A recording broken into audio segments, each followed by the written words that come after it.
Hey guys, what's happening? Welcome to another Wednesday afternoon. This is Action Movie Anatomy, and we are breaking down the third film in the Tony Scott-Denzel Washington partnership, a film called Déjà Vu from 2006. We have now done 4 of the 5 Tony Scott-Denzel collaborations. We will eventually get to Unstoppable, but today we're going to be breaking down everything that's awesome about Déjà Vu. Hang out with us. We'll see you in just 1 second. Welcome to Popcorn Talk, featuring movie discussion, news, and interviews. Popcorn Talk. We talk movies.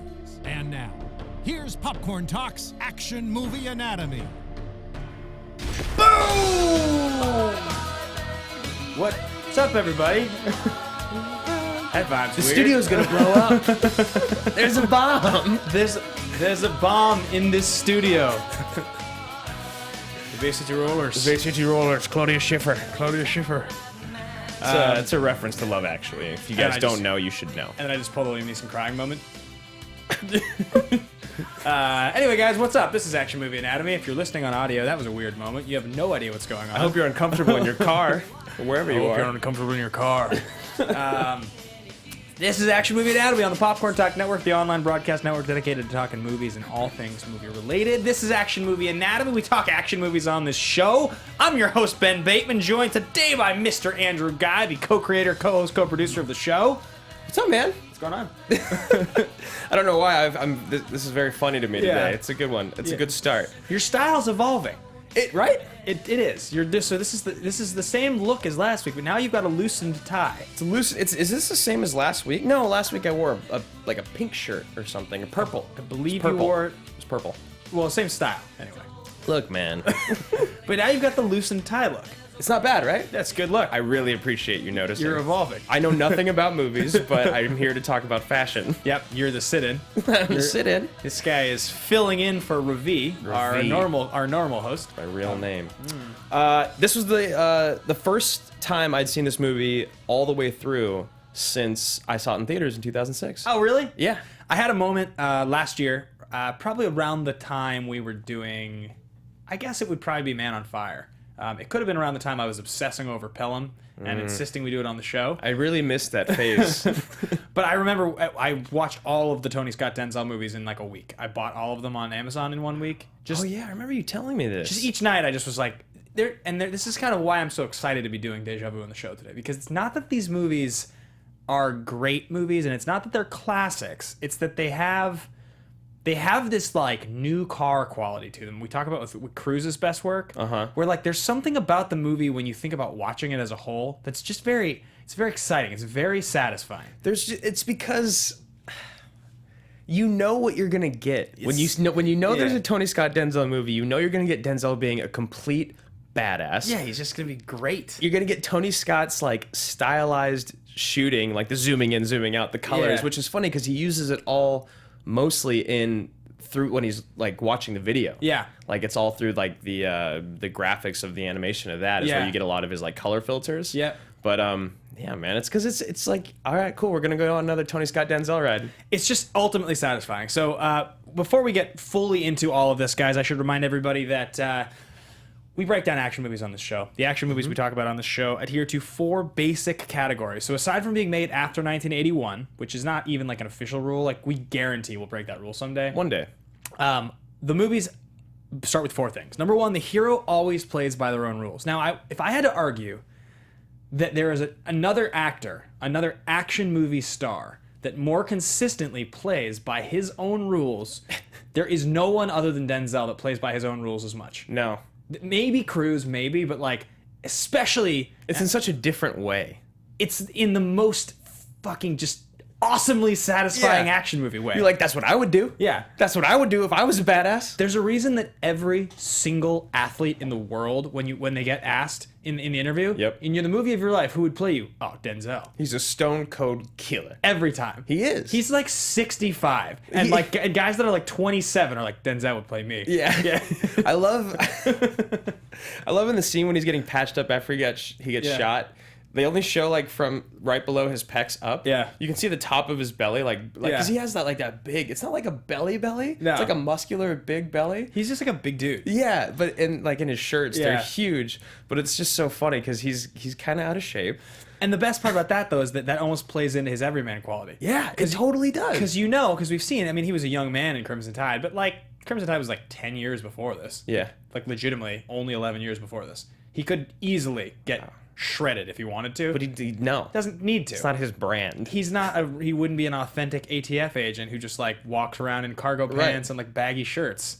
Tommy Bahamas. Yeah, he's the man. I like that became his style in the mid 2000s. Yeah, it was just like, I'm just gonna wear sunglasses and gigantic shirts. Out of time. It's like the same look. Yeah. This is like, I love the first moment when Denzel gets out of the car. Me too. The very first time you see him, slow mo, the glasses, him getting and standing up, and his shirt. Yeah. Yeah. It's just.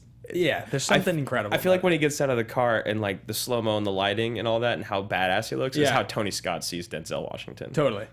So that was rule number 1: is the hero always plays by their own rules. We just tangented the shit out of that because We sure did. he does play by his own rules. Rule number 2: the hero and the villain are always the smartest people in the room. So again, I would go on the same tangent and say, as far as being the smartest guy in the room, there may have never been in the history of the world a better smartest guy in the room. The only other person that I think competes is George Clooney. Exactly. Yeah, they're the two. So in history, I like that we can do that together. Yeah, there are guys that are like really good. There are, but those are the two. Those are the two guys that if they walk in a fucking room in a movie and they're a person that is even show they have some knowledge about anything, they're gonna make you feel dumb. Yeah, they're the best. Yeah, that's why they're the ultimate quintessential movie stars. Rule number 3: the movie is driven by a police, military, or political figure. Totally fits. And rule number 4: the movie contains a minimum of 1 explosion. There's a bunch, but there's 1 gigantic explosion. Is there? Yeah. Very good, Drew. Very good. So that's the rules of the game here. This fits squarely. I guess Jim Caviezel, he is the other smartest guy in the room. Yeah, he's because tactically brilliant. And he does the whole thing by himself, and if it wasn't for Denzel, he would have gotten away. If it wasn't for time travel. Wormholes. Yeah. I love that, like... Why didn't they just say that? It's a wormhole. Just leave it the fuck alone. Let's go. Haven't you ever seen The Terminator? Don't you know what's happening? Like, just anything. Just leave us alone. Let's not waste 30 minutes of the movie talking about it, trying to explain something that you cannot explain. Well, this is like the whole thing that happens in The Walking Dead, where it's like the word zombie doesn't exist in The Walking Dead universe, and everybody knows this. So, like, they can't say, like, oh, these are zombies, like those comic books and movies and TV shows and every part of our culture that has talked about this thing forever. For decades. In that world, that doesn't exist. So it's like, in this world, I guess the Terminator didn't ever come out. I guess there's no such thing as like any... Like, come on, how many conversations in your life... Look at TV shows or anything. How many conversations you had in your life about, like, yeah, time travel works like this. It's like a straight line. Yeah, there's time, like there's a bend. Right, yeah, exactly. So have I. We all have, because we all talk about the same dumb stuff. Yeah, like, and we all know jack shit about it. Is really the bottom line. We all have our theories. We're like, I believe I'm kind of an expert on the subject. Look, time travel, I've seen a lot of movies. I've seen several films. So anyway, that is the rules of the game. Guys, those are the rules. We are... as well as being here in front of you, talking to you, or talking to this mic so you're hearing us, we're on Twitter. We have a Twitter for the podcast. It gets followers now. We slowly. So do I. Yeah. Getting there. The podcast has it gets new followers. I love it. I love seeing there's a great amount of interaction every week. Yeah, absolutely. We get people talking to us, and the more people that join, the more interaction. I'm trying to get better. Like, I posted the trailer for Jack Reacher 2. You're so much better than I am. I really appreciate it. Jack Reacher 2. I posted the trailer this morning. I was trying to link. Oh, I linked the James Bond. No. Helen Mirren on Helen Mirren thing. Yeah, I linked that. Yep. I did that, guys. Nice. I'm figuring it out. So that's at AMA Podcast. If you guys want to follow us, go share your thoughts. We love to talk about these things and these action movies, and we're going to probably just do this show for a long time. So if there's like things you want to add and things you want to let us know you would like us to do or not do, share those with us. Personally, I'm at Ben Bateman Media on Twitter and Instagram. You can find me at Andrew Ghai on Twitter. And you guys have been great about leaving us comments on iTunes, giving us ratings and reviews. It helps us stay high in the standings so we can continue to provide free content. So help us out with that. And lastly, leave your thoughts and comments in the YouTube comments below. Let's cue the trailer. I saw this movie in theaters, and so did you. Yeah. And there's one trailer, there's like the main trailer that I found when I was looking up, but I was like, this doesn't feel as satisfying as the trailer I remember watching. Yeah, I think you did a great job with this one. This is exactly what made me want to go see it. In theaters, yeah. There was something about it. It was like... 18. We were 18, right? Yeah. 17, 18. 2006? Yeah. 18. Yeah. Cue the trailer. Please. Gotta see the place. What's up, Donica? It's important. Obviously. A familiar feeling when you meet a stranger. It's that fleeting sensation when you enter a room. This is kind of corny. Is it the same voice for doing both with just like a modulator on it? When you recognize an object, it's déjà vu. Have we met? She's so beautiful. She is absolutely stunning. I remember that. I still love her. All in your head. She's great in Mission Impossible. She is, yeah. For the truth. What if you had to tell someone the most important thing in the world, but you knew they'd never believe you? I just like watching you talk. I try. Yeah, so I remember the music and the cutting and this editing. I remember seeing this in theaters. That guy. Because it gets kind of creepy. It does. Like, it's a little creepy. Within the feeling. It looks like really. It looks really intriguing. And It's a within compelling the movie. memory, There are warnings. Brace yourselves. I think you're about to witness a murder. It's shocking to me that the reviews in this movie are This so bad. Thanksgiving, They're real bad. Yeah. Yeah. déjà vu will lead to a journey. In 12 hours, he's gonna kill her. And actually, Jim Caviezel does. I think he does well. It's Ever great. Yeah. experienced before. He killed her Very 4 matter of days ago. fact. Yeah. Salve her. Yes, one theory. Yeah. It's a sweet trailer. Yeah, it's great. Yeah. I feel just like this is just one of those movies that I am gonna always put back on when I'm like bored and I want to watch a movie. I don't think that there's a single Denzel Tony Scott movie that I don't feel that way about though. There's definitely not. I've seen all 5 of them a bunch of times. Yeah, I agree because you know what? Honestly, I don't know if I told you or not, but I did watch Taking a Pelham like a week or two ago. It was just on TV in the background. It's kind of sweet. It is, of course, it's sweet. It is very sweet. Yeah, that they're all so entertaining and engaging, and you can turn it on and not pay attention and come right back in, and you're right back in the heat of the moment. Absolutely. All right, guys. So let's get into the next part of our show, which is something we like to call action movie tagline. This is that thing where you see like a little bite-sized moment from the back of a box, or this is like we would read movie boxes, VHS tape boxes in video stores when we were kids, and there'd be a little tagline. So we started writing our own. There's some creative freedom as far as how to do this. Sometimes they're very lengthy and stupid. Sometimes they're a little more serious. When we have guests on, they usually take this very seriously. Like Roca came in and just like crushed it. They usually do. Yeah, he had like 3 like actual single sentence. Yeah, Roca crushed it. Roxy Stryer always Yeah. comes on with her thesis statements and destroys us. Yeah, our guests tend to do a better job. Just than better us. at the show than we are. That's why we bring them on. But we're gonna share our taglines. I'll bet you we have the same idea. I'll bet you we have the same idea. Okay. Okay. All right. Okay. Is there a better actor in history to say okay and all right? No. No. All right then. All right then. Okay. No. Okay. Like he just says it in every movie. There's something about the way he Yeah. says it. It's like he says a paragraph Yeah. when he says it. It's the thing. I'm gonna go first. Yeah, go ahead. What if you had to tell someone the most important thing in the world, but you knew they'd never believe you? Would you try? Forget everything you know. What if you had to tell someone the most important thing in the world, but you know they'd never believe you? Would you try? Forget everything you know. I see what you did there. Yeah. Yeah. I have a feeling you're doing the exact same thing. It's pretty close. It is pretty close. It's 100%. You did it to me just now. Ever wanted to take LSD but you were too scared? Well, your number is up. Ever wanted to take LSD but you were too scared? Well, your number is up. Throw on those thinking, time-traveling caps and try to solve the mystery that is Déjà Vu. We just lost all of our We viewers. did. We lost everyone. I can hear, I could picture us in an auditorium reading those right now and it being silent. It is silent. Silent. It's our stand-up routine. Yeah, guys, I just cut the feed. We should probably start. Oh, God, not again. All right. Donica, did you see the gimmick coming before we even started? Yeah, it's pretty clear. Yeah. Pretty forward. Cool. Pretty straightforward. Excellent. Yeah. You know what? Well, we're the creative minds here.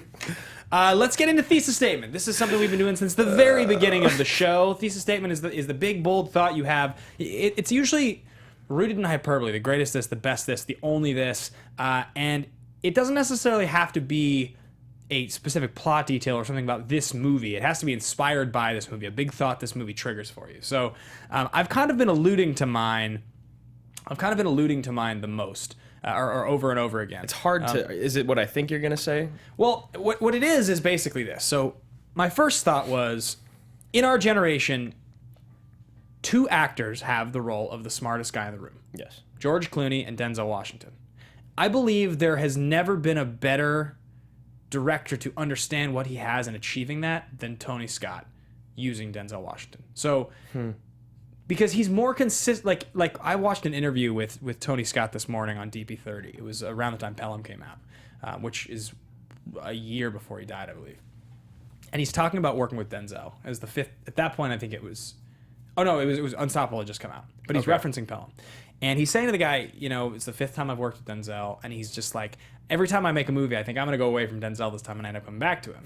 And he's like, and it's because he has this remarkable ability to like channel and fixate on one different part of his personality for each role. So it's like, these are those things that we see that we love so much. It's like they really are within Denzel. They're kind of who he is as a guy in a lot of ways. Yeah. And Tony Scott can really, he was like, I bring something out of him different for each one of these roles. So I feel like you're watching the same thing, but I just think that as that writer, we didn't put it in here this time, but there's that writer that has that great quote about what Denzel being his muse means to Tony Scott and sort of how they reflect each other. I think the reason that those two guys, I would have to think a little further about Clooney as to why he is. But Denzel Washington and George Clooney are the two most definitive movie stars of the 2000s to me, at least as far as the smartest guy in the room quality goes. Right. And Tony Scott's the reason Denzel's that way. Absolutely. I completely agree. And this is a mediocre to good movie, but it doesn't matter. It still showcases. It's still incredibly enjoyable because, and that's such a great point that you make, because the things that you love about him in Man on Fire is that he is so soft and sweet with the girl. Yeah. But he's also a struggling alcoholic, and he's so ruthless when he sees all the people. Like when he's interrogating, I guess, but mainly just killing people. The noble savage. The noble savage. But then in Taking, what you love about him is his weakness, his vulnerability. Yeah. And the fact that he wants to hide and lie like everyone does when we're caught in situations that we, caught red-handed. Yeah. That's really cool. I really like that. That gives me a total new outlook on Denzel in these movies. Yeah, right? I mean, if you think about him in Crimson Tide, he's a so total to the Boy point. Scout. Yeah. He's a total by the numbers. Type A Boy Scout, yeah. Yeah, right. It's I guess you think about him in this film, and he's sort of like a skeptic. He's like a by the numbers skeptic. He's like a good guy that he's seen all this horrible shit. And it's like something about Paula Patton and like her beauty and just this idea. It brings like life to him. Yeah, right. It's sorry, I don't mean to cut you off, but I get so excited because those moments when he's looking at her on screen. Yeah. It's just him looking, and there's actually nothing there, and that's what he's such a great actor is because like the light in his eyes when he's looking at her, you watch it, you're like, God, he really loves that chick. Yeah, yeah. It's one of the best parts of the whole movie, I think. Sorry, what do you got? Mine's kind of negative, but it's not that I don't like the movie. It's just that I think that this movie's greatest misstep is that they didn't do the Looper effect. And the Looper effect is as Rian Johnson says, is you can't explain something. Don't waste time. Even in the movie they say, we're not going to waste time trying to explain time travel. You're not going to understand it anyway. Yeah. And they're sitting there trying to explain it to Denzel. He's like, I don't understand this. Use words that I'm going to understand. Yeah, right. Like, just, no. You're not going to understand. It's time travel. Right. Just leave it alone. Take 30 minutes out of the movie. And this movie would have been so much better without them trying to explain all that shit. And you still could have had the intense moment of them sending the note. Because that is an action scene in itself. Them sending the note to the desk. Yeah. Turning into the chase scene to the execution is an action scene, but I think that they should have really just cut it out. And as we'll get to the writers, we talk about how they think they had a solid script and Tony Scott focused on the wrong things. And I can totally believe that because these guys have a great track record. I mean, another great detail is you talk about them spending so much time trying to explain shit that doesn't make sense. The scenes with the talking technicians take up to 40 minutes of this film. Jesus. 40 minutes. That's and you could get 10 minutes of that and you'd get it. Be quick. Yeah. So, in any case, those are our thesis statements. If you guys have a bold statement about this, about Denzel, about what makes him who he is or why this movie is the way it is, something this triggers for you, share it with us at AMA Podcast or leave it in the comments below. I usually, if I miss a comment, you'll find I'll go back or one of us will go back a couple weeks later and kind of hit all the ones we missed and respond to them because, we do get busy, but we like to interact. So please get on board with us there. So let's continue moving on to the next part of the show, which is Fist Bump Moment. Boom. In a Denzel movie, this is the best part of the whole show. Fist bump moments. It's that moment when you're watching the show, you're watching the movie, and something happens, and you kind of have just this like, yes, that's fucking awesome. Are you watching this right now? You want to call your buddy and be like, you turn on the movie, put it at this part. This is what we love about movies. This is so good. And I keep saying it, like I keep saying this over and over again. The Denzel Tony Scott movies for me, It's just a whole fist pump. it's like they're the best of so many things for me, and like there's a quality to Tony Scott's direction of Denzel Washington that is as satisfying to me as anything in an action movie I can think of, and it's usually not the action. It's usually some scene, some heavy-handed taking itself really seriously, like really trying to go for the heartstrings kind of moment that just gets me, and I just love it. Of course. I mean, he has one of the greatest actors alive right now. Yeah. Working for him with top 3 charisma. You know what I mean? Yeah. So, like, for him to be like, we're going to throw in this sappy, emotional scene in this dumb action movie, it's going to be great, and it's going to ground everything into reality because Denzel is so good. Well, so another thing Tony says in a different interview I was watching with him this morning is he says that his thing with this movie was he didn't want to go full science fiction. He wanted science fact. So he wanted to make a movie that it was a science fiction movie rooted as close to reality as possible. I think which is probably why they try to explain everything. He really wanted the stakes in this movie and everything about it to feel grounded in the real world, like, which is obviously incredibly difficult when you're talking about 4 hours and 4 days and 6 hours difference. Window into the past. It doesn't make any sense, but it's just, and I know you didn't direct or write this movie, but it's just like, why, man? Like, we're already on board. We're already on board. You're going to shine a laser on the screen. Oh my God, she saw it. Okay, doesn't matter. I'm on board. Yeah, right. She reacted well. You reacted well. I'm into it. Yeah. You know, like, you don't need to explain it to me. Yep. So, if we're going to get into these guys. Oh no, the fist pump moments. Fist pump moments, yeah. Did you, do you want to go first? You want me to go first? Bunch. You know what I think my fist I've pump got moment 2. is? Yeah. Here's what I think my fist pump moment is. It's the cops are standing around in the station. God damn it. Really? Right after, it's the first scene that Denzel talks, right? With the coffee pot? Yes. Yeah. Because he has, like, I mean, it's not the first time he talks, but he has like a few lines with Kilmer out on the bridge. No, it's after that. Yeah, it's right after that when he Yeah. goes to the cops at the thing. Yeah.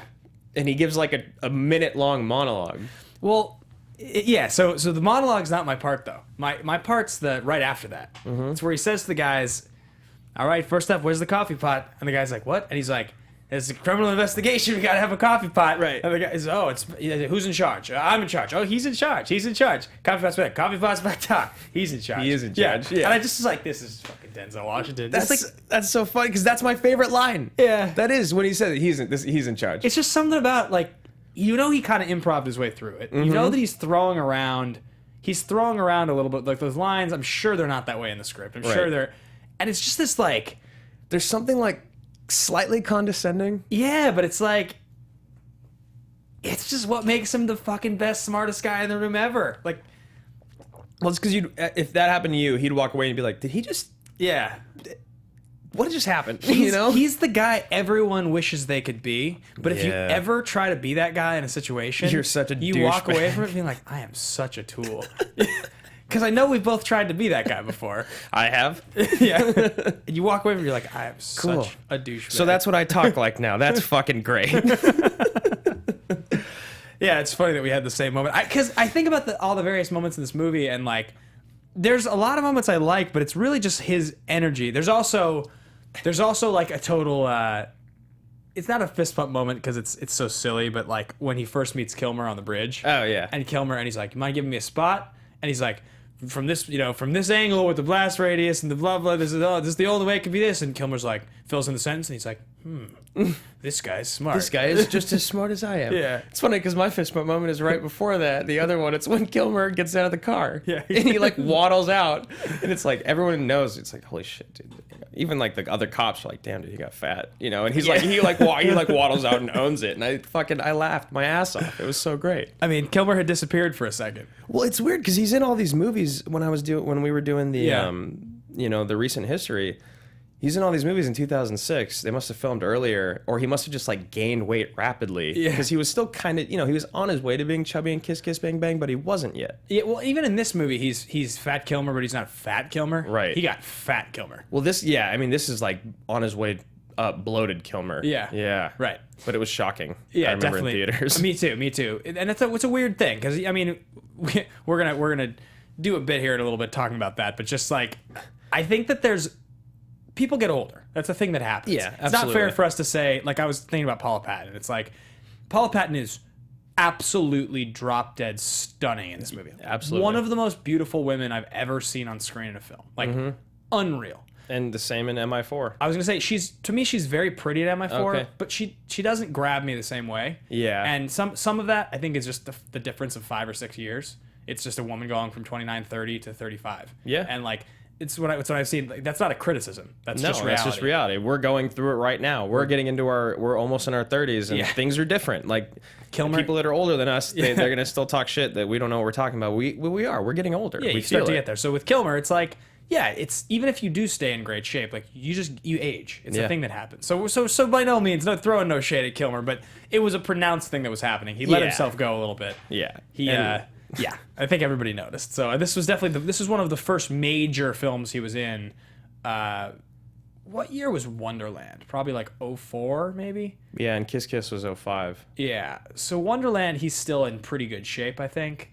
And I remember seeing that, and that was a fairly major release. Kate Bosworth was in it, and that was like right around the time Kate Bosworth was kind of somebody. that was a big movie. I mean, big-ish. Yeah. Big like indie style. And like, I think that, but I don't think he had done like a big hit action movie for a few years.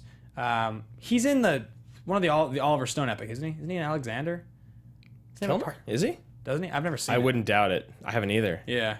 When that and King Arthur, I still have never seen either of the two of them. Well, you're doing good on King Arthur, but yeah, not I've good. heard. Yeah. Jeff loves that movie. Of course he does. It's so epic, man. Anyway, so talking about these guys' careers a little bit. Star profiles, Denzel and Kilmer were at distinctly different places. They were literally on complete opposite ends of the spectrum. Yeah, this is the heart of like Denzel Phase 3, I think. Mm-hmm. Because Phase 1 is mid 80s glory Malcolm X winning an Oscar. Phase 2 is major action star in the 90s creeping into I'm gonna win a Best Actor award eventually here, guys. Right. The Hurricane. And then Phase 3 is the like fun. It's like it just seems like he's just picking things that are fun to him. This is it. This is like the heart of it because like the transition happens. He wins the Oscar for Training Day. Yep. He does, and for Training Day, he's very much kind of just the picture I chose. He's very much playing like a caricature of himself. Yeah, that is one of the weirdest roles that's won a Best Actor award and most criticized because I think a lot of people think it's. Are you one of them? I mean, it's great. It's just so clearly, it's just like Denzel being Denzel. It's like he needs to get one finally. Like he's owed one almost. You know? So let's just write this movie that's just like Denzel being Denzel. Right. But he's a bad guy. Mm-hmm. Because it's directed by Antoine Fuqua, and that movie sucks. I know we all know how you feel about him. But I feel the same way. But anyway, he wins the Oscar in 01, and this is after like the Hurricane's 99. Remember the Titans is 2000. Training Day is 2001. I mean, he's at that point he's in that range where it's like if Denzel Washington's in a movie, we're gonna notice. Yeah. And it's a few years later that he officially transitions into like paycheck major actor because like he wasn't making the big Oscar stuff the next few years. It's like Man on Fire is 04. Manchurian Candidate, the remake's 04. Inside Man is 06. These are relevant movies. It's not they were still big, but not compared to the three we mentioned. Yeah, and Inside Man, that was also kind of like Clive Owen. He was on his way up, and so it wasn't just a Denzel movie again. There's American Gangster in 07, I think. Yeah, which, but again, that's with Russell Crowe. With Crowe, right? And the movie falls a little flat. That movie's not great. No, it's not that good. It's good. It's like one of those movies. It's kind of the same thing. We're gonna write this role, and Denzel's gonna play it. I think Book of Eli is a few years later. That movie's bad. Yeah, it's real bad. That's like 09. Yeah, that's the thing. He gets into this phase of his career where it's kind of like he's a super big movie star, but he's like not super relevant anymore. Even Flight, which is actually a really good movie. Yeah, it's a really great performance. It's 2012. Is like that's not a movie that you're gonna see if you're a young person. No, I'm looking forward to Magnificent Seven. Are you really? I think it'll be sweet. I think it could be pretty awesome. Can we do that movie on this show? Probably. Of course. It's an action western with just like a bunch of actors. Isn't it directed by somebody like who we think is totally a total hack? Oh, is it Fuqua? Is it Fuqua? It might be Fuqua. It's either Fuqua, Ratner, or like or someone like that. Yeah, Donica, you want to find that out if you have a second, if you're not too busy. I think it's Antoine Fuqua. I really feel like you're right. Yeah, I think it is. It would make sense. I'm almost 90% sure because of Equalizer. Yeah. So Kilmer he already hit his prime in the 90s, you know? Yeah, so Kilmer's like late 80s. He's like Top Secret, Real Genius, Top Gun. Mm-hmm. He's like super handsome, skinny, pretty boy all through the 90s. He makes The Doors. He makes Heat. Yep. He makes Tombstone. Makes The Saint. Ghost in the Darkness. Ghost in the Darkness. Total major A-list star. He was on top of the world. He was fucking Batman in Yeah. 1996. Yeah, if you're ever Batman, that just says a thing about who you were at one point. Yeah, or 95. So that's where he was at in the mid-90s. Somewhere in that late 90s run, his star starts to fall. He doesn't get the roles, sort of the better roles. And then there's this phase we talk about where he kind of goes black. And I remember he made a movie called Spartan at one point. Yeah. I never saw it. I saw it in theaters, I remember, because Really? I thought Kilmer was sweet. I And, did love Kilmer. at our age when we were teenagers, like you want to see those actors making new things. You hope they're awesome, and it wasn't. It wasn't a very good movie. No, it was not. It was a David Mamet movie, if I'm what not I hear. mistaken. And then there's this phase, and I definitely remember we were 18 when Déjà Vu came out, so I didn't see any of these 06 movies. Nope. But I do remember watching him in this and being like, "What the hell happened to Val Kilmer? He got so fat." I know. Kiss Kiss. He's still a little fat. He's Because I didn't see Kiss Kiss when I was 18. By you the time didn't? I was 18. No, I watched it in college, and I also, like, one of the reasons I pulled these three movies because I've never heard of them. Yeah, me neither. I've never heard of Summer Love, Moscow Zero, or Played, and they're all 2006. There's a sweet movie I've seen. I think it's called Convict. No, what the hell is it called? Steven Dorff, and he goes to jail because a home invasion goes wrong. He kills the criminal, and he gets convicted of murder, and he goes to prison, and like the crazy guy who was a murderer who's in prison, who's like teaching him about enlightenment, is Kilmer. It's Kilmer? Yeah. Oh, that's I great. think he has like a sweet beard even, and like I love it. You should see this. You'd like it. And he like trains him, and Kilmer's constantly getting in fights, and eventually at the end of the movie, like Kilmer's like, you know, gets rowdy and riled up because he knows he wants the guards to kill him because he wants to die in prison. And he like, dies. I think so. I don't actually remember, to be honest. Huh. He might survive. Well, good. You didn't spoil it. Now I can still watch it. I don't really remember what happens. I just remember like the guy at the video store that I used to hang out at was like really stoned one. and was like, no one's gonna see this movie, but I'm telling you, it's sweet. And Kilmer, totally sweet. And those guys always know. Yeah, they totally do. And I totally took it home and I was like, yeah, this is really sweet. It's a real good movie. What's the verdict, Donica? What year? Well, really quick. What year was the Kilmer? Oh, Magnificent. Which one are we The talking one about? that you were just talking about. Oh, Convict or Instinct? No, it's not Instinct. No, what year was it? Oh, like probably like 2004, maybe 2, 3. 2004? Okay, never mind. I'll go back to that later. But it is in fact Fuqua. Mr. who's directing Fuqua. it. All right. Well, I'm a little. Thank you very much. Can you blow the screen up there right between like 99 and 04 for me? Is that a thing I can see? Let's see. What do we got here? Wait. Oh, I think. Red really? Planet. No, it'd be higher. It'd be higher. You got here Missing, Blind Horizon, Spartan, Stateside, Entourage, Alexander, Played. Really? While you do that, I'm going to explain this next little segment we're doing. We are, so you kind of alluded to this earlier with Kilmer gaining his weight. We're going to do top 5 fat actor transitions. Don't see the name of it. Weird. And this is in no way a slight at these people. You know? Yeah. We've gone through our phases. I would definitely gone through my fat phases. 100%. Remember when I came back from Hawaii? That was great. You had shaved your head. I you had shaved- turned orange. You'd gained a solid 10 pounds. You looked like a big orange Oompa Loompa. It was excellent. I remember sitting there and I was shaving my head and I hadn't done it in like a month and I don't know why. And I realized after my first couple cuts, I was like, oh my God, it's one setting too low. Oh my God. And I started sweating like with the shave, like shaving my hair. Oh God, and I walk into work and just like, what happened? Unbelievable. So that being said, we are going to do our top 5 favorite fat actor transitions, counting down, or do you not have a particular order? I didn't rank them, but I think it should be fairly easy for me to do it here because I have my 5. So let's see. We'll go 1 here is fair, 2 there. We'll go 3 there. We'll go 4 there, 5 there. All right. All right. My number 5 is Jon Favreau. That's a good one. It's good, right? Yeah, that's a good one. I love Jon Favreau. I think Jon Favreau's hilarious. I think he's super talented. I think he's like a good actor. Like, I just think it's hilarious that somewhere along the way, I didn't notice it happening until I think it was like 4 Christmases he shows up and he plays both brothers or something. He's like twins, and he's just enormous. The two of them are enormous. He's just got huge somewhere along the way. Yeah, that's a good one. Right? And I love Favreau. Yeah, me too. What do you got? My number 5 is Busey. Felon. That's the name of the movie. 2008? Thought you were calling me that for calling Busey fat. I don't know how that worked. 2008. Felon. I've heard of that. Felon. You should watch it. Gary Busey. Busey. Yeah, that's a great one. I should have used Busey. Okay, here's a piece of trivia. Do you remember in like 2001 the television show that MTV launched called I'm with Busey?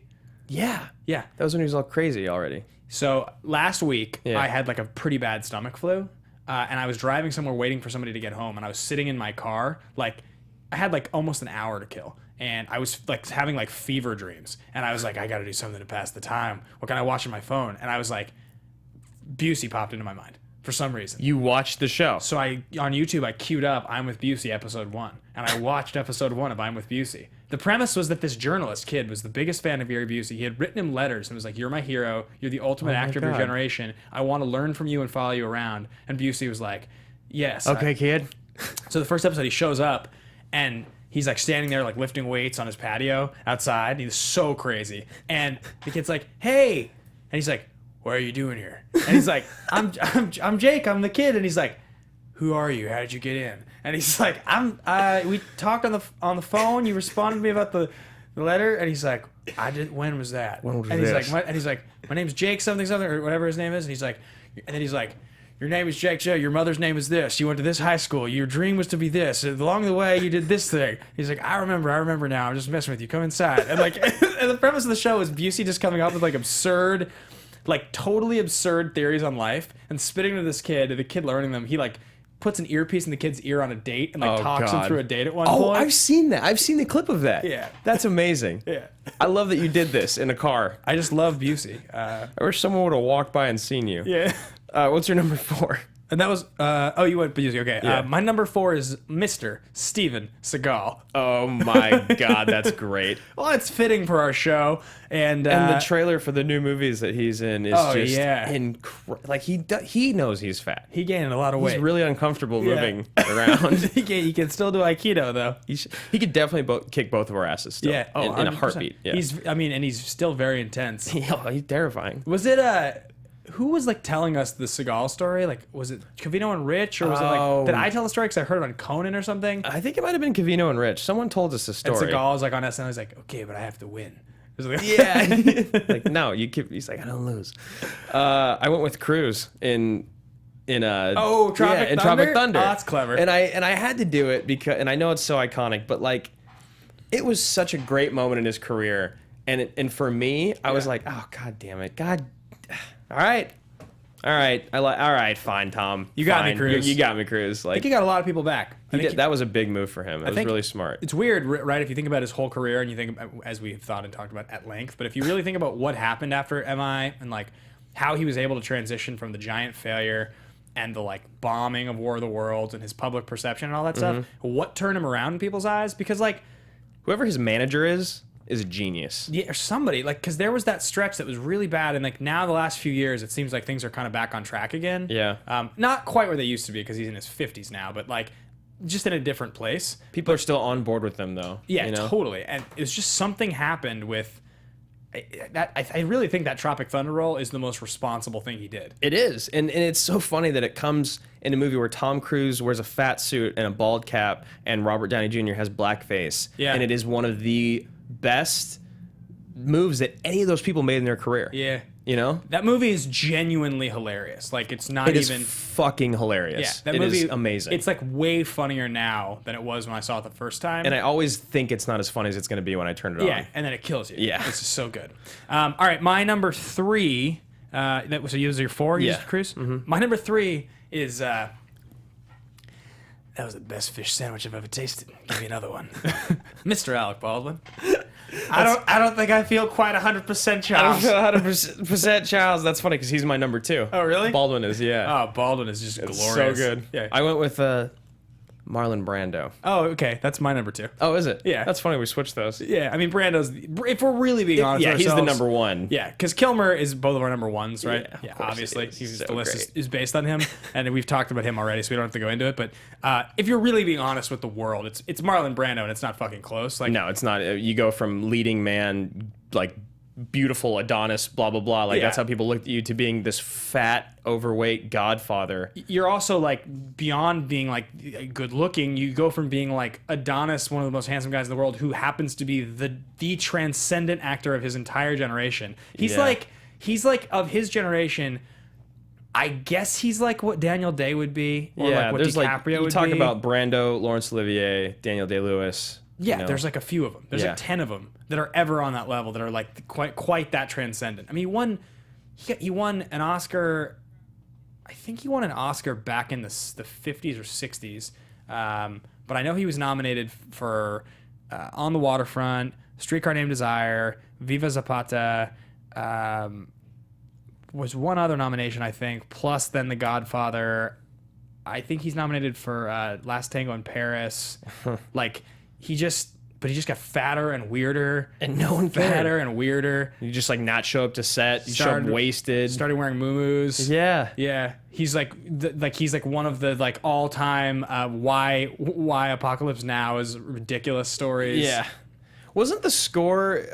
Didn't people say something about him on set? Like he smelled so bad, or he was score? just so drunk all the time, or something that Probably. was. Yeah. Or like The Island of Dr. Moreau. yeah, or that like, one's real bad. He was like, he showed up like 30 pounds overweight. Yeah, or what's the one I'm forgetting? Oh, Don Juan DeMarco. Oh yeah, that's Yeah. a real good movie. Oh wait, did Orson Welles get super fat at the end, or am I just making that up? Am I just mixing him up with Marlon Brando? I'm not sure. Donica, do you know that?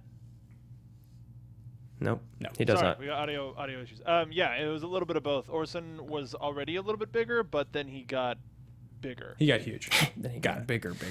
So yes, both of our number 1s, Val Kilmer, as we've Kilmer? discussed. Say what? He got bigger. Yes, bigger, exactly. So let's cue that behind the scenes thing here. We're gonna talk about a little bit of production development, writers, directors, things that went into this movie. We've been getting a few comments that people liked when we used to go a little bit further into that stuff. Yes. So we will definitely point out a few things about this movie that are a little cooler, and sort of things that happened, how the movie got made, and we have a little behind the scenes B-roll thing we're going to cue here while we talk about it. So the first and most relevant piece to me of production development is that they blew up a ferry, but they didn't actually explode the ferry. Yeah, they tried, kind of. Yeah, so it's they used like an absurd amount of explosives. The audience liked our fat guy ranking, just by the way. So they did? Yeah. Enjoyed it? Yeah. They under the supervision of a pyrotechnics expert, John Fraser, the ferry was coated entirely with fire retardant rigged with 50 gasoline bombs, including black dirt and diesel, each one set detonating within a 5-second range. The spectator explosion actually caused no significant structural damage to the ferry. After a bout of sandblasting and repainting, the ferry was very similar to its previous state and was returned to service 4 days after the production of the film concluded. That's amazing. Crazy. Watch, here it is. I was going to count down. This is maybe the single like most remarkable and surprising detail of the whole entire. Well, I remember it happening, and I was like, damn, that looked really good.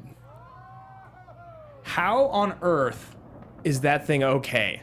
it goes back to just ferrying people? It just goes back to ferrying around. 4 days later? That's totally nuts. Yeah, I remember watching the movie last night and being like, that looked really real. Like, Yeah. that looked good. It's legit. Yeah. I mean, this is what happens when you're a Jerry Bruckheimer movie, like That's right. of slow Got a motion. lot of money there.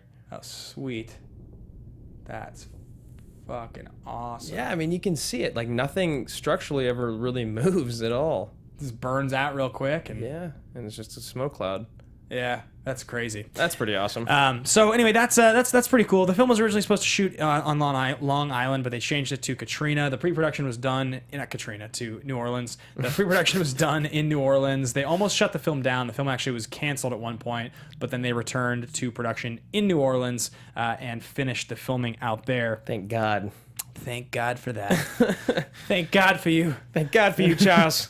So this is written by Bill Marsili and Terry Rossio. Yep. Which you see their names a lot more than you think you do. Yeah, it's funny. If you look, they're a writing team, but I have to think that Bill Marsili like does not like the arrangement, because if you look at Bill Marsili's credits on IMDb, he's not credited with like anything. Déjà Vu is like his only writing credit. Oh, really? He has like 7 writing credits, but like they're a team, but like Rossio, as it says here, is the second most successful screenwriter of all time in terms of domestic box office receipts. His films have made $2.5 billion. Yeah, and Jeff Graham, who works here, told us that this script, the spec script, was still the most expensive script sold in the States, I believe, at $5 million. $5 million, yeah, on spec before the thing was even written. Crazy. Which is nuts. Yeah, they had been working on the film since 1997.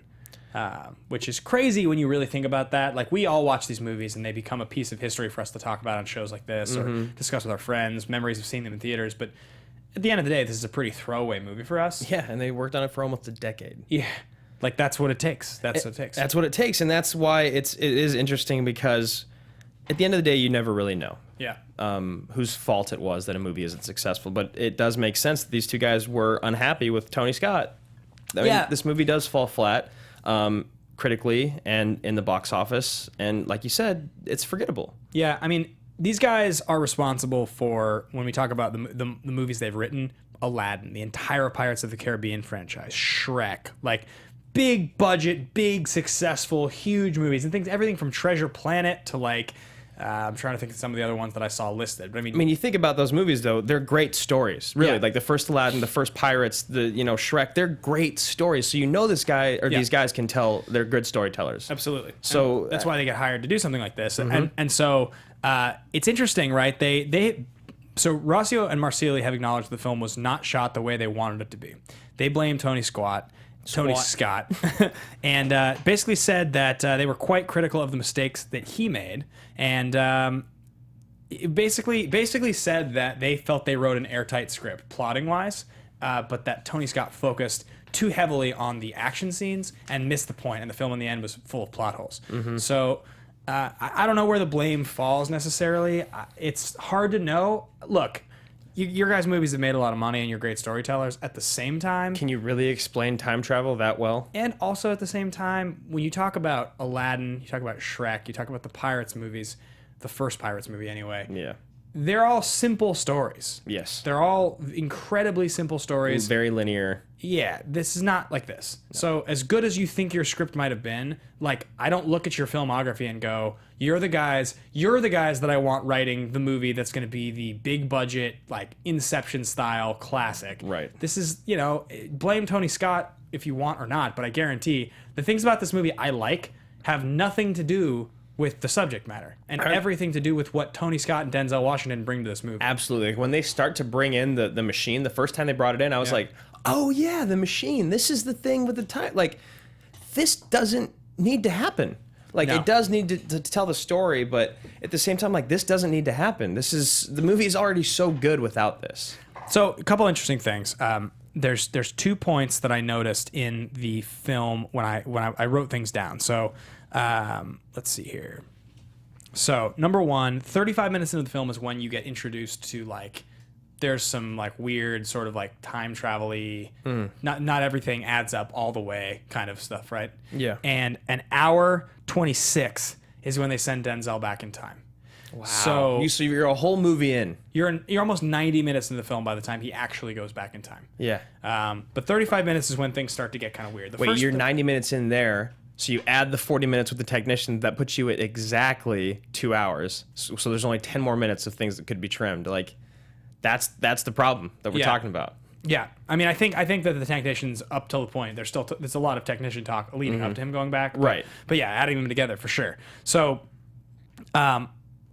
I just think that like for these guys to be so critical of Scott is a little silly. When like, again, like if they had like a Matrix under their belt, maybe I'd feel differently. But they just don't. No, Those movies you're talking about are they're successful, but they're not successful like, Christopher Nolan's films. I was just going to say, it's tough to do things, but I mean, to take on things like that, things that are bending dimensions and all that. But Christopher Nolan and the Wachowski siblings have done it well. Yeah.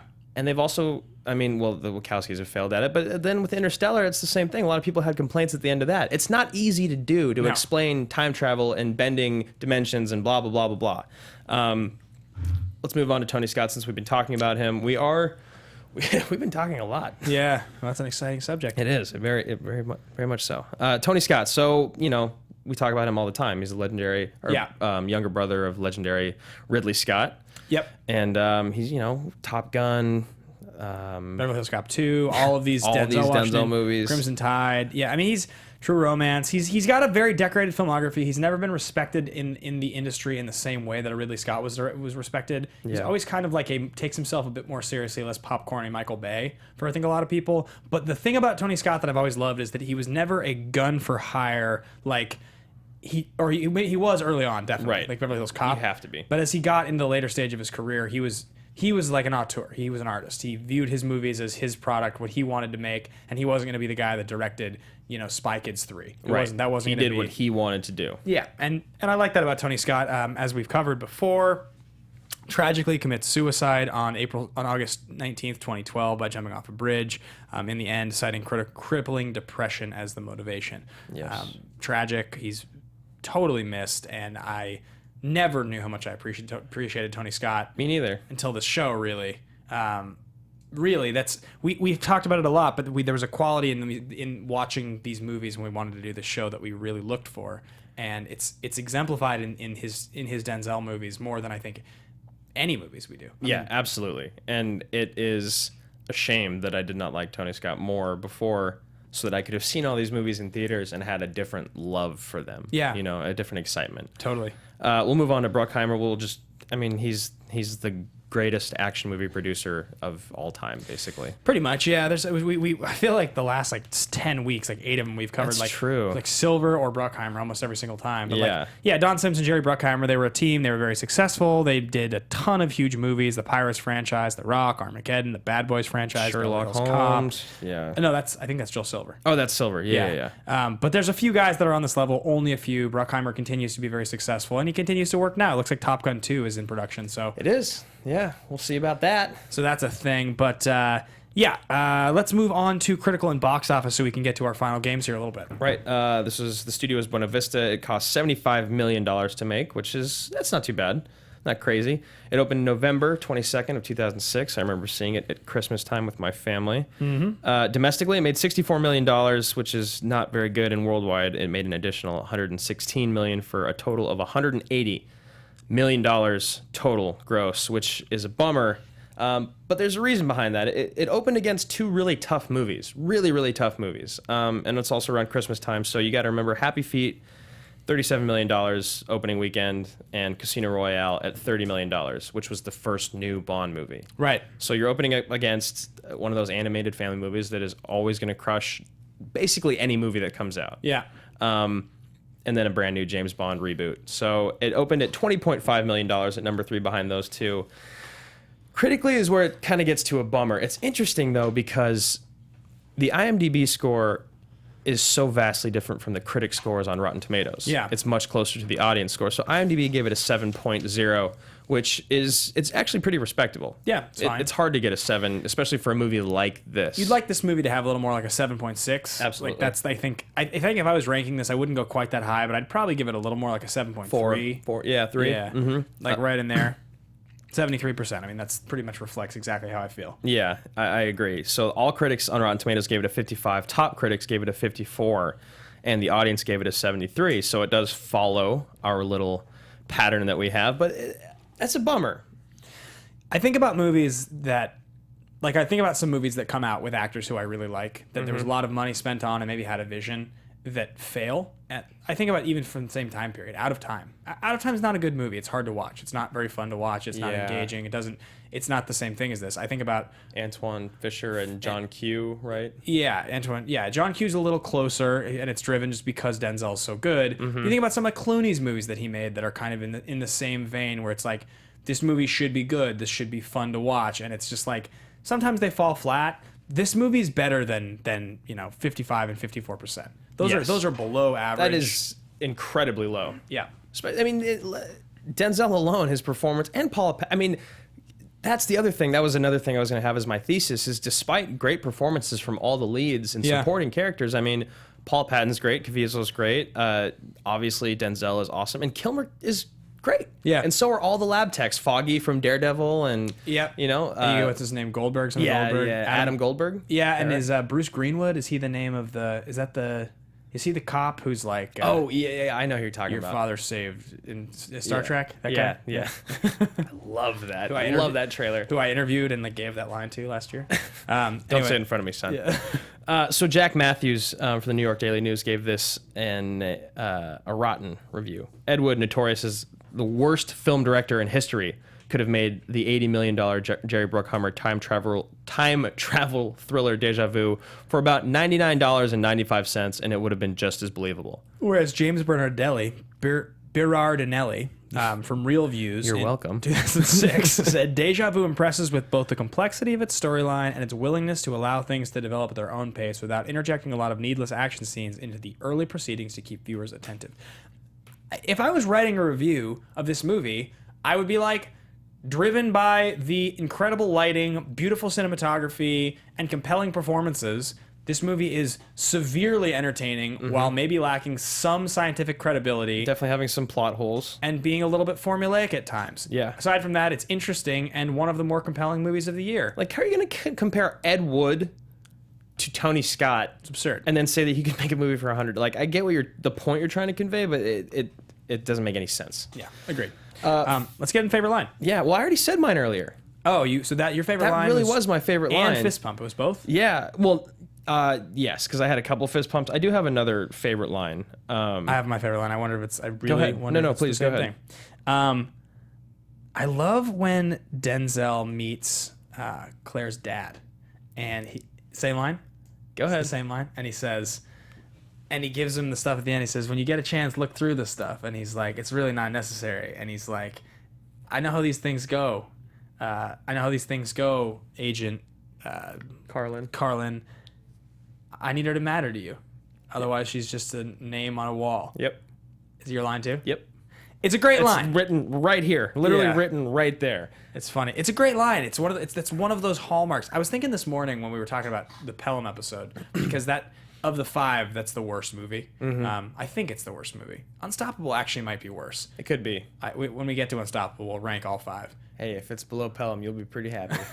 But there's a couple lines in the Pelham script that I just remember feeling like were really smart, like really smart writing. Yeah. He's like the married thing. There's a that's marriage. What you call marriage. Yeah, exactly. There's some great interaction between those two, and despite that's what we love about him. That's the same kind of moment where it's like. It's in the script and it doesn't really match the tone of the movie sometimes. Yeah. But like it just works for me. That's just why I love it. He's like the greatest action hero without having to be doing any action. It's all about his dialogue in between the action. Yeah. The other one that I really loved was at the end when he said, "For my whole career, I've caught people after they do something horrible. For once in my life, I'd like to catch someone before they do." Yeah. I really like that as well. But yeah, that one with his dad was just a great moment. Yeah. There's also a really weird. There's 2 weird lines. One of them is where, where's Agent Menounos? He's on vacation. Not anymore. He says, did you call him? I did. Try harder. Yeah, it's important. Obviously. Try harder. Yeah, I like that line. I also, and this is a really weird one, but it's when Bruce Greenwood's talking to Kilmer right after he meets Denzel, and he walks away and he's like, "You like him?" And he's like, "Yeah, I like him. He's smart." He's like, "Yeah, I like him too." Yeah. It's like it's one of those weird things where like the delivery is just I don't know. There's something about it. It's very quick or something. Yeah, it seems out of place and awkward, but there's something about it where you're like, me too. Yeah, but it's also like it's kind of like that's a little bit how real people talk sometimes. Yeah. You know. Yeah, it totally is. Not like, yeah, I think you might be right. I think he's good. Like yeah, no, it's just like yeah. Yeah, I like him too. Yeah, it's like you already knew you wanted to make sure the other guy said it or something. Yeah. I don't know. I thought that line was cool. That's cool. I like that. Hero and villain ranking we're going to skip this week because they don't really rank. I mean, Denzel may rank for me at some point of thinking back on it. For me within this one, I tried to just be like, okay, like Crazy ranks because he's like a badass. This character, like Carlin, like I like him, but he's just like, it's like Garber. I like Garber too. Yeah. I'm not going to rank either one. Garber. Of them. Yeah.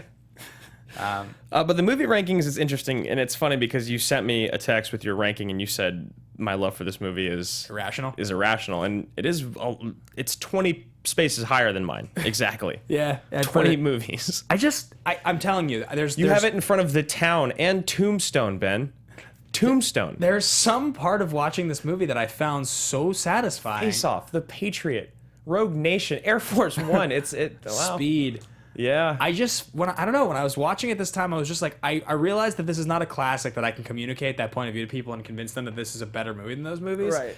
But if I look at every one of the movies right there in order and I say, do I want to watch Déjà Vu, Tombstone, The Town, Speed, Face Off, Patriot, Rogue Nation, or Air Force One? That's exactly what I did with mine. In a week. I probably, the only one on there that I would say maybe like jumps out at me that I would like for sure want to watch as much Tombstone is Rogue Nation. Oh, really? Because I have only seen it once. But like, you've only seen Rogue Nation? Oh, yeah. I've watched it a few times since we'd said that last. It's awesome. It's still great. Yeah. Yeah. But I just love this movie. So. Yeah, and I put it at 42. It's not that I don't love this movie. We've done 60 episodes on the show. There's a lot of really great movies. I still have it in front of Lethal Weapon, which I know that one day some like middle-aged guy that is a huge action movie fan is just going to kill us for our not liking Rambos and Lethal Weapons. Yeah. And anyway, it's Fury funny that 7, it's funny that we started this show with the idea in mind that we were going to cover like that brand of movie. Those were the movies. And like a lot of those movies have just like kind of fallen by the wayside for us. They really have. It's sad. Yeah, it's a bummer. So next we're gonna do something a little new this week. Yeah. We'll or do you want to breeze through it? You want to skip it? Let's just do like we'll do a speed round version. Just a one-off. So this is a new segment, guys. It's not entirely a new segment. It's something that it's related to what we do. We've gotten a little tired of recast, and this is one of those movies because it's not iconic. Going back 10 or 15 years on this just doesn't seem like it makes as much sense. It's also in that weird zone where it's 06, 07, so you can't cast with people now. Jumping forward or jumping backward, you're still a little too close or a little too far. Mm-hmm. So what we decided was, because we love Tony Scott, how would this movie look had it been made, because it was an expensive spec script, obviously, by P.T. Anderson, Michael Bay, or Ridley Scott? It's essentially recast your director. If we had a bit more time, we would go at length about it. We'll spend, minute and a half per director, kind of just like throw in some details. What are some differences that we think we would see? So let's start with Michael Bay, the obvious one. Okay. There would be a lot less of the intricate camera effects and lighting in the actual visuals. It would all be outside on Denzel in the room, like zooming around him, like looking and like zooming in on Foggy's hands, moving the machine more. There would be less like slow moments of like him falling in love with Paula Patton, and like the pretty music, and it wouldn't be as stylized in that way. The lines like I hope you have plenty of KY, or like there's one other like line that's kind of like that. They'll be hit so much harder, and there'd be so many more of them. Yeah, that's the major difference between Tony Scott and Michael Bay, because the and the car chase scene would have been twice as long. Yeah, and more stuff would have blown up. Yeah, the like Jim Caviezel character would not have been as interesting or I think calculated of a villain. He would have been more of a caricature of a villain. Yeah, trying to be evil. There would have been at least one totally racist black stereotype character in this movie. There would be one sex scene between Denzel and Paula Patton. Definitely would have been a sex scene. Yeah, 100%. I think that's good. I think that covers the bases. Those are the major differences, I think. Would it be a better or worse movie? Oh, way worse. Way worse. Okay. Yeah. I don't think Michael Bay is going to make the script any better. I think he's going to skip over the same things. He's just going to hit a lot of the dumb stuff harder and add characters that don't need to be in there. It might be shorter if it was Michael Bay. That's true. Yeah. Let's go to the first one next, which is our great director, Paul Thomas Anderson. Okay, this is what happens if you make a Paul Thomas Anderson movie. William H. Macy would have been Val Kilmer.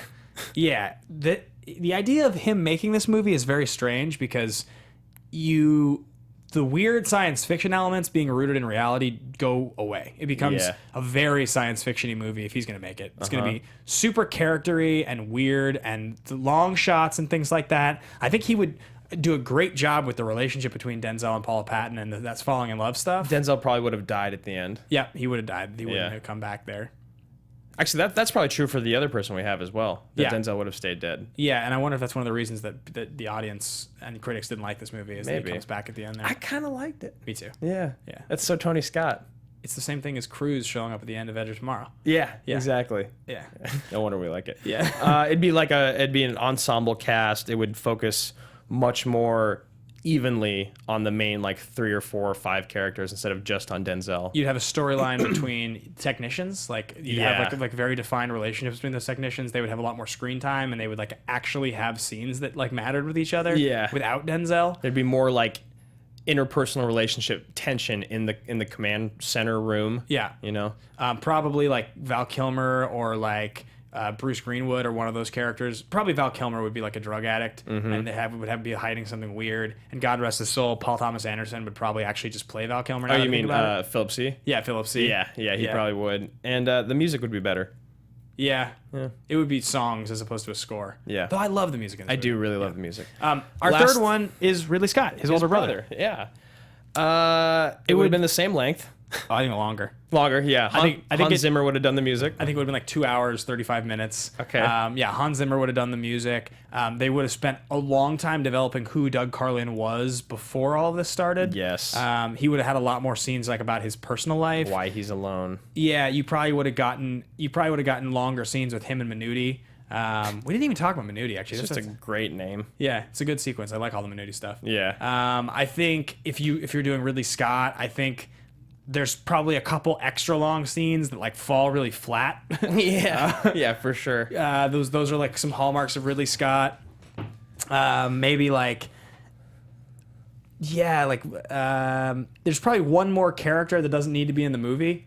I'm guessing. Yeah. Right? Yeah, right? yeah, for sure. It'd be like Paula Patton's brother or something. I don't know. What would it be? Or Caviezel's sidekick, maybe? Or something. Yeah. Yeah. Or I think that's a good one. Caviezel might have just been in the movie a lot more. You might have just had Caviezel might have just been like a character that we followed around. And That could have been cool. I think that could have actually helped the film a little bit. Yeah.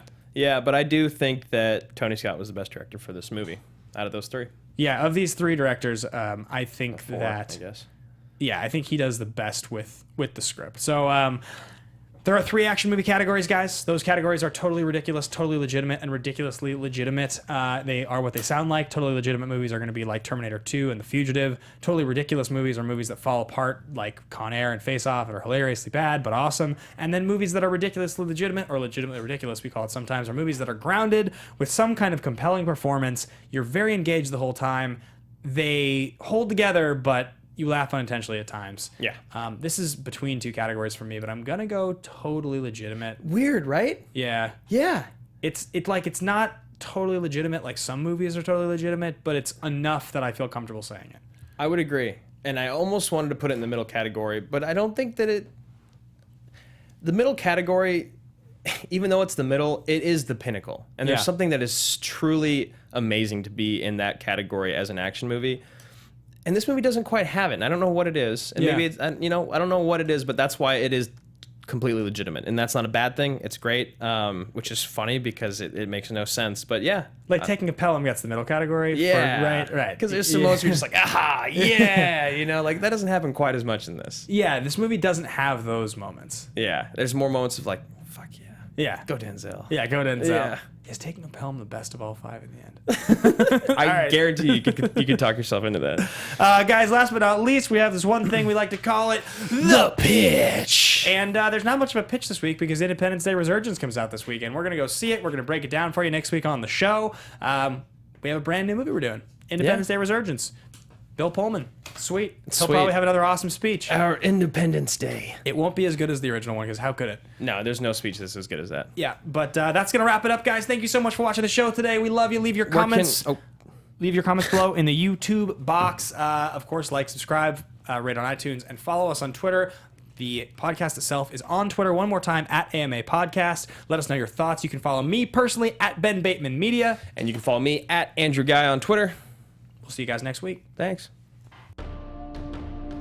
From producers Maria Menounos, Kevin Undergaro, Phil Svitek, and the entire Popcorn Talk Network, we would like to thank you for tuning in. For questions or comments, be sure to visit popcorntalk.com. I'm Sir Richard Wentworth, and this has been a presentation of the Popcorn Talk Network. The views expressed herein are those of the hosts only and do not necessarily reflect the views of the Popcorn Talk Network or its owners and principals.